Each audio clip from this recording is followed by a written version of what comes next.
This story happened 20 years ago. It became a shock to all of us. The good-hearted neighbors who had been helping a single mother with 5 children. The family lived in a crumbling house. The kids constantly ran around the streets, looking pitiful. Thin, hungry, dirty, wearing clothes that clearly didn't belong to them. The oldest daughter was just 10 years old. Emily did her best to take care of her 3 younger brothers. She walked them around, played with them, and even taught them from a primer. Her baby sister wasn't even a year old yet, so she stayed at home. None of the neighbors had ever stepped inside that rundown house. I don't know why. It wasn't indifference. They just didn't want to intrude. Still, everyone helped with clothes and food. Sometimes the mother would leave the youngest girl with Sarah, a cashier at the local store. The baby would sleep in the stroller while Sarah worked, and the mother handled her own business. All the regular shoppers knew this family. People often gave the kids candy as they lingered near the store. A magical place full of sweets and a kind cashier. I don't remember how this family ended up on our street. Maybe they'd been pushed out of somewhere else. But a year passed, and the baby from the stroller started running around the store aisles with her siblings. We only ever saw them during the day. No one could have imagined what happened at night. The neighbors knew the mother was alone and that men visited her at night. Someone had to fix the fence, help in the garden, and every woman wants to be happy. Maybe, just maybe, a single mother with so many kids would get lucky. A real man would come into their lives, love her, and care for the children.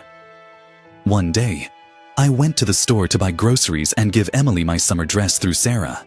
It was too small for me, but still in good shape. Sarah was crying. For a long time, she couldn't even speak.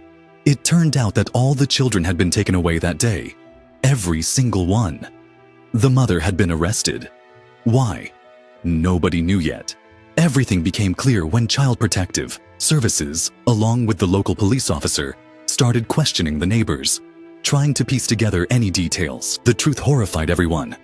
We all gathered near the store asking ourselves, how could we have missed this? How did we not see anything? Emily, as a child from a low-income large family, had been given a free summer camp pass by social services. During the mandatory medical exam, doctors discovered she had syphilis, contracted through sexual contact. How? Why? She was only 11. Just a baby. We couldn't wrap our heads around it. It turned out that every night, the mother invited drunk men over. In exchange for a bottle of liquor, she offered them her little girl. And this monster agreed.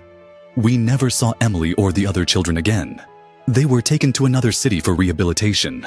The mother and those beasts were arrested. We all prayed they'd never see freedom again. I don't know what happened to them. The women in our neighborhood cried, cursed the mother, and called for justice. They blamed themselves. Why didn't we go inside the house? Why didn't we check on them at night?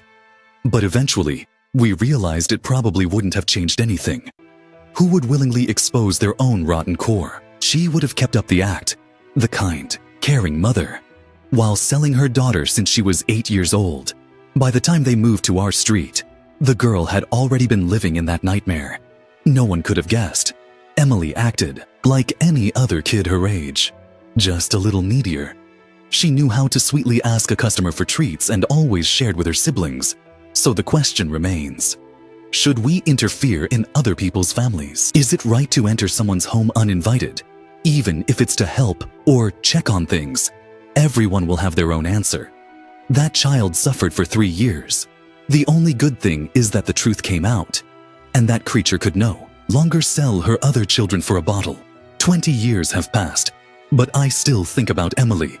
I hope she's okay now. I hope she found happiness. There's no advice in this story, unlike my other real-life accounts. I'd like to ask you, the readers, what do you think should be done in situations like this?